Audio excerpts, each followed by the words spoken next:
Hi എല്ലാവർക്കും നമസ്കാരം. ഞാനിന്ന് പറയാൻ പോകുന്നത് എനിക്ക് ഗുരുവായൂരപ്പൻ്റെ അടുത്തുനിന്ന് കിട്ടിയ മറ്റൊരു അനുഗ്രഹത്തെക്കുറിച്ചിട്ടാണ്. കഴിഞ്ഞ വീഡിയോയിൽ എനിക്ക് ജോലി കിട്ടിയതിനെക്കുറിച്ചിട്ടൊക്കെ പറഞ്ഞിട്ടുണ്ടായിരുന്നു. അപ്പോൾ കഴിഞ്ഞ തവണ ഗുരുവായൂർ പോയ സമയത്ത് എൻ്റെ അവസ്ഥ എന്ന് പറയുന്നത് വളരെ മോശമായിരുന്നു. ഒരു ഗതിയും പരഗതിയും ഇല്ലാത്ത അവസ്ഥയായിട്ട് ഭഗവാനിൽ ശരണാഗതി തേടുകയായിരുന്നു ചെയ്തത്. അപ്പം അവിടെ ചെന്ന് സ്വാഭാവികമായിട്ടും ഭഗവാന്റെ ഫ്രണ്ടിൽ കരഞ്ഞ് പ്രാർത്ഥിക്കുക തന്നെയാണ് ചെയ്തത്. ഭഗവാനെ ജീവിക്കാൻ എന്തെങ്കിലും ഒരു വഴി കാണിച്ചു തരണമെന്ന് തന്നെയാണ് പ്രാർത്ഥിച്ചത്. അത്രയ്ക്കും നട്ടം തിരിയുന്നൊരവസ്ഥയായിരുന്നു ഉണ്ടായിരുന്നത്. ഒന്നുമില്ല, നമ്മുടെ റൈറ്റ് ബോർഡ് ഉൾപ്പെടെയുള്ള കാര്യങ്ങൾ നഷ്ടത്തിലായിരുന്നു.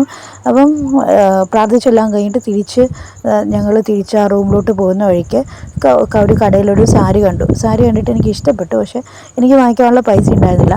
ഹസ്ബൻഡിനോടൊക്കെ ചോദിച്ചപ്പോൾ ഹസ്ബൻഡിൻ്റെ കയ്യിലും പൈസ ഉണ്ടായിരുന്നില്ല. അപ്പോൾ എനിക്ക് ശരിക്കും സങ്കടം വന്നു. കാരണം ഒരു സാരി വാങ്ങിക്കാനുള്ള പൈസ പോലും ഇല്ലല്ലോ എന്ന് ആലോചിച്ചിട്ട് ശരിക്കും ഒരു സങ്കടം വന്നായിരുന്നു. അപ്പോൾ നമ്മുടെ മഹാഭാരത കഥയുണ്ടല്ലോ, കഥയിൽ പറയുന്നുണ്ട് എന്താണ്, പാഞ്ചാലി ഒരിക്കൽ ഭഗവാന്റെ കൈ മുറിഞ്ഞപ്പോഴത്തേക്കും അവരുടെ സാരിയുടെ ഒരു തുണ്ട് മുറിച്ചിട്ടാണ് ഭഗവാന്റെ കൈ കെട്ടിക്കൊടുത്തതെന്ന്.